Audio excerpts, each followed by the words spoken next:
We are better. Together. I can't do this on my own. We're going to add a new phrase to you. That just came to me. We are better. Together. I can't do this. We need each other. We grow better together. We serve better together. Last week I had us, invited you to wear your sports gear. I'm putting this on not for the team that it represents, so it's not about the Seahawks. They're doing terrible anyway, so. But I don't care, I'm still a fan. But I'm putting this on as that reminder that we're a team. We serve better together. Last week, for those of you that weren't here, we started into another one of our core values of our church. Not only are we better together, that's kind of the big umbrella. We grow better together, but we serve better together. We put together a picture of the church. Each person had a piece to this. So for those of you that weren't here, and you're up here looking at this and you're like, wow, that's kind of, what's up with this? It was to show that we each have a role to play.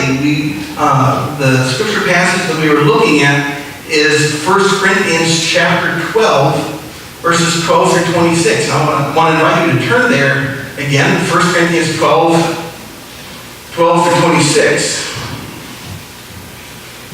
And again, one of the key verses that kind of jumped out that morning was this, verse 22.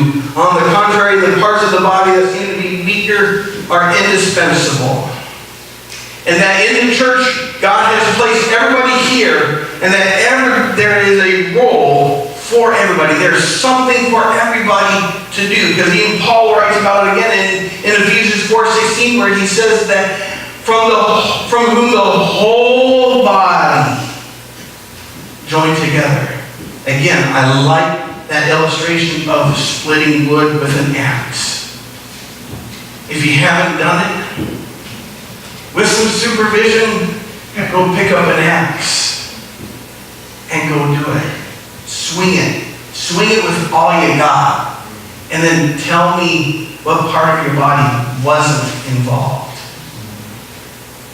Every part of your body. Even those things that we think are indispensable. Remember the appendix? It serves a purpose. And we talked about not having those appendix thoughts where we say to ourselves, I have no role or purpose here in the church. That's appendix thinking. And we want to get rid of that. Because if we begin to succumb to appendix thinking, then guess what happens?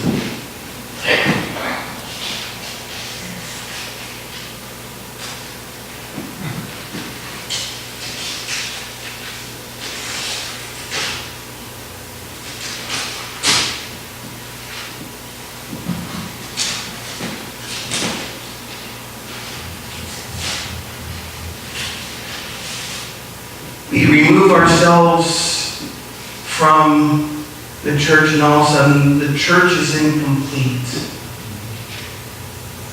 Because you each have something. It doesn't mean that it's always going to be out in public for everybody to see. No. There are things that are done that are visible. There are things that are done that are not visible to the rest of the body. But it's about knowing that there is something for everybody, and each part doing its part. Remember last week we talked about the picture's not perfect.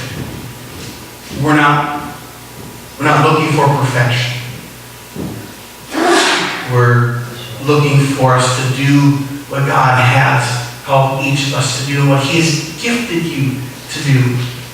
I remember after my second year of college, by now you know I like to sing. And that's just part of me. I've been singing since I was a little child. And it was the end of summer, and I was getting ready to go back to college. And this one woman in my church came up to me and she asked me, she goes, "So are you singing at college?" And I said, "No." And she goes, "Tim, you have a gift. Use it." So I say to each one of you this morning, Jessica, Jonathan, Jessica, Bill, Gerald, Kevin, Susan, Karen. Oh boy, this is going to tax me here. Some of you I'm still remembering names. Amy, Dave, Stan, Jen, Amy, Tony, Joe, Pam, Jen, Stan. You guys can't sit right behind each other like that. Stan, Jen. A kid. Dave.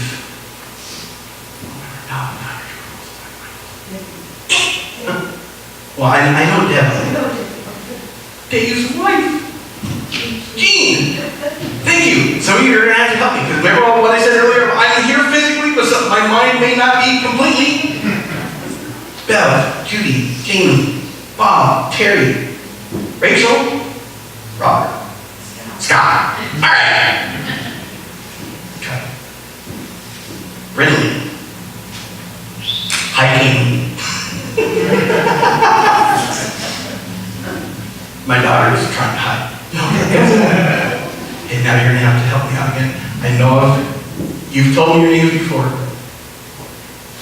Jackie. Kara. Jim. Heidi. Karen. Kids' names. But I'm not going to. Each one of you, God has given you gifts. I don't know what they all are. In time, I'll get to kind of figure out what it is that God has gifted you to do. But you know. And if you don't know, can I say, ask God? And He will make it clear. But do what God has gifted you and called you to do and equipped you to do. You see, when we serve with a purpose. Notice in verse 18 of 1 Corinthians chapter 12, here's what Paul writes. But as it is, God arranged the members in the body, each one of them as He chose. I like that. He arranged them, each one of them, as He chose. Whether you realize this or not, when you started attending this church, whether it's been 5, 10, 15, 20, 30, 40, 50 years, 1 week, 2 weeks, 3 weeks, 5 weeks, 5 months, God placed you here for a purpose. You are not here by accident. I don't believe in coincidences, and I don't believe in accidents. What I believe in is God calling and God leading and bringing you to the place where He wants you to be. So He's placed you here. Notice that. Each one of them as He chose. So He has you here for a purpose, and there's a specific role and function for you in the church, whatever it may be.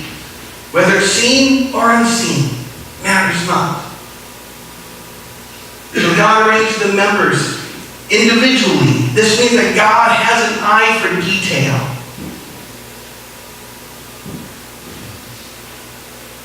Some of you may be detail-oriented people,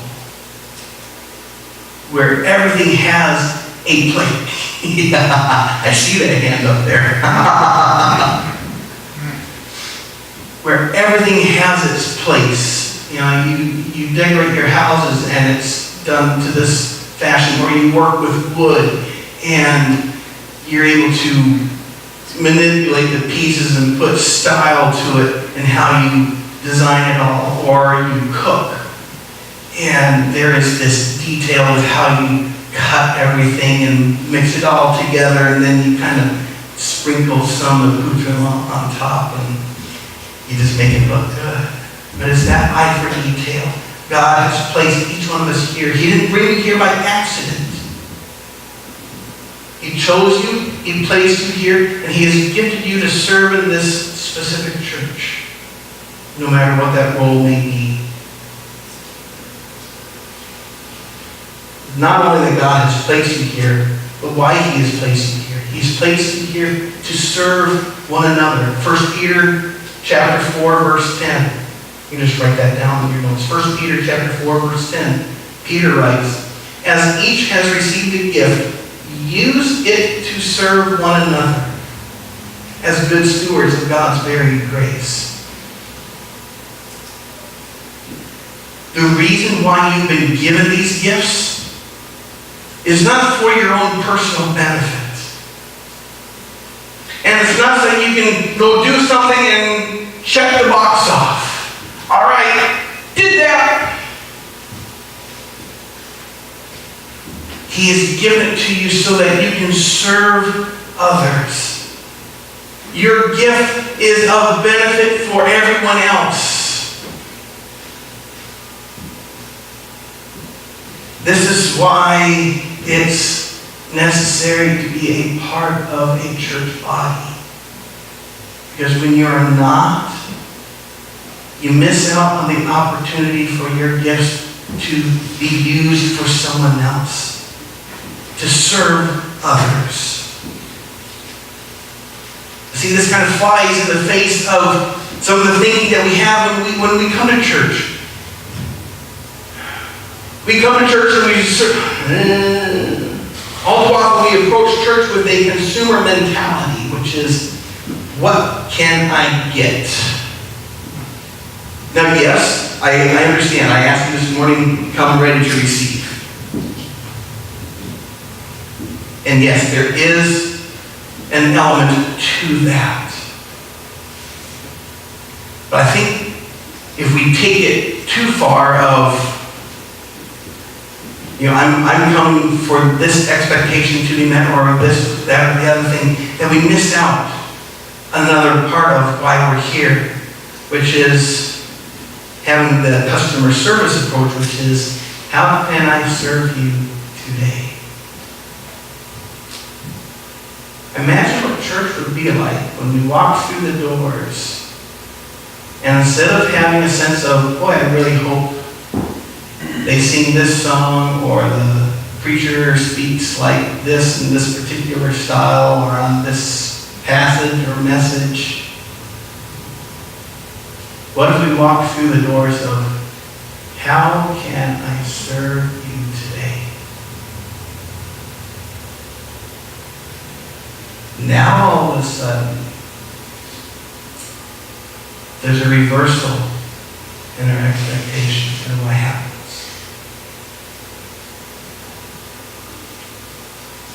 All of a sudden in that, there is joy. There's a joy in serving. Because in the process of serving someone else, guess what? There's a really good chance that your needs are going to be met as well. So we serve, and out of it, our needs get met. But sadly, sometimes bad things happen in churches. One of the biggest reasons churches split and why some leave one church to go to another is because they have the wrong focus. The focus is on themselves, having their needs met. And in some cases, having their demands met. Selfishness. James addresses that. James chapter 4, verses 1 through 3. What does he say? What causes quarrels and what causes fights among you? Is it not this, that your passions are at war within you? You desire and do not have, so you murder. You covet and cannot obtain, envy, and so you fight and quarrel. You do not have because you do not ask. You ask and do not receive because you ask wrongly, to spend it on your own passions.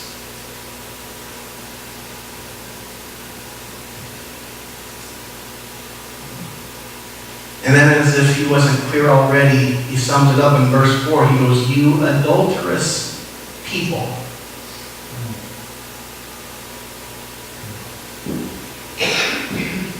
How many churches split because of chairs versus pews?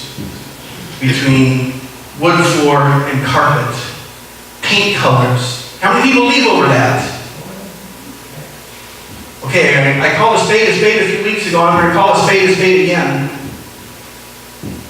If that's the case, what is your church? Who are you worshiping? That's right. Are you worshiping what you sit on? Are you worshiping the floor? Is the floor your God?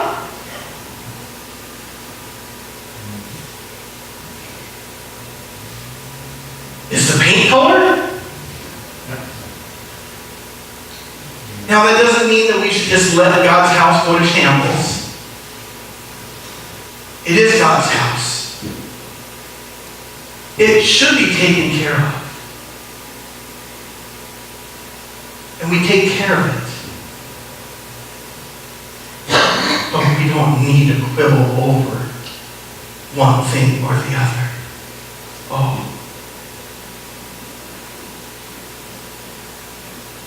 Does God's heart cry when that happens? And then you wonder why I say that the church is not going to be taken out of the tribulation? Oh, church. Because of our own selfishness, we are just as deserving of God's judgment as the drug dealer, the addict, the abuser, when we let our selfishness get in the way.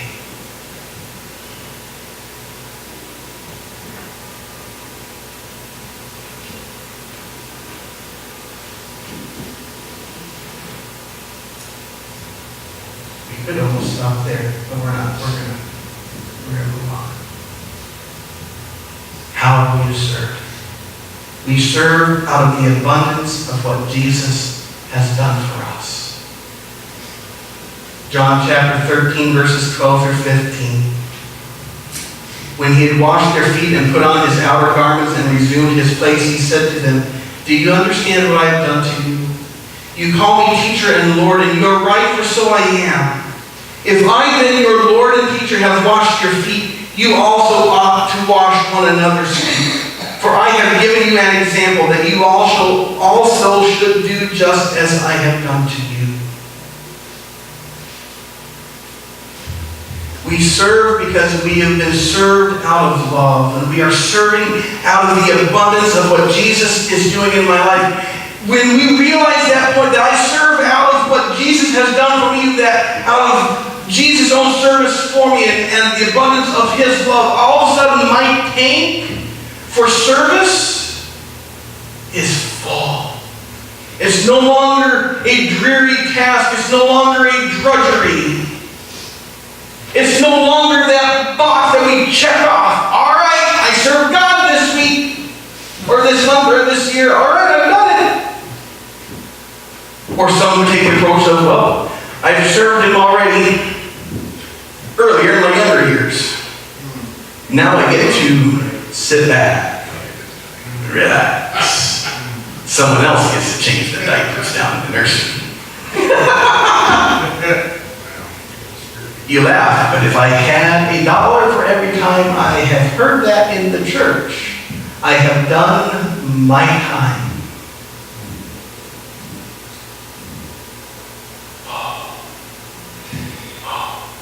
You're missing out. You may have done your time in the nursery. I get that. But your time isn't done yet. Do this, please. Humor me. Do this. What do you feel? A pulse. Your time's not done yet. Right? That's right. Amen. Until God takes you home, there's something for you to do. And it doesn't matter the task. We're not saying that everybody's got to be teacher, musician, whatever. Seen and unseen. Each person, as I mentioned, verse 22 of 1 Corinthians 12. Man, if you didn't write it down from last week, write this down. Place it where you need to. Every piece is indispensable. You are indispensable. Please receive that. I want to read something to you that I was reading on the ride home. Again, the advantage of someone else driving means I can do other things.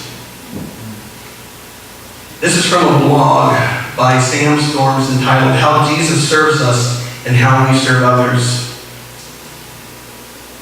He writes this, so how do we begin to experience a breakthrough and get beyond ourselves and learn to enjoy serving others? You must have a clear and deep conviction in your heart about what Jesus did in serving you by giving himself as a ransom to set you free from sin and death. In other words, the only thing that will turn your heart away from an obsession with yourself, the only thing that will loosen the grip on your heart of entitlement and a concern for personal convenience is an ever-growing, ever-deepening, ever-expanding understanding of what Jesus did for you on the cross and why it was necessary that he did it. You will never overcome the feeling of entitlement or conquer the allure of personal convenience until there has taken root in your heart the clear and unmistakable conviction that the only thing of which you are truly deserving is hell, and that Jesus has died and suffered its penalty in your place so that you might go wholly and joyfully free. Once that realization begins to seep into your soul and take root in the depths of your heart, and you find that you can hardly think of anything else, you will find joy and delight in becoming the servant and slave of others. Then and only then will you find the strength to serve others as Jesus serves you. And seeing us in light of what Jesus has done in our lives. It's finding and wrapping up our identity in him. My identity is not in what I do. My identity is not a pastor or son of coffee. My identity is wrapped up in Christ. I am a son of the living God. I am his child. I am loved. I am valued. He served me by taking his place on the cross. He served me by taking the penalty that I owed. The debt I owed. He took it. And it was a debt I could never pay. And he took it and he paid it. And that helps us serve. And finally, why do we serve? Paul writes in Colossians 3, verses 23 and 24. Whatever you do, work heartily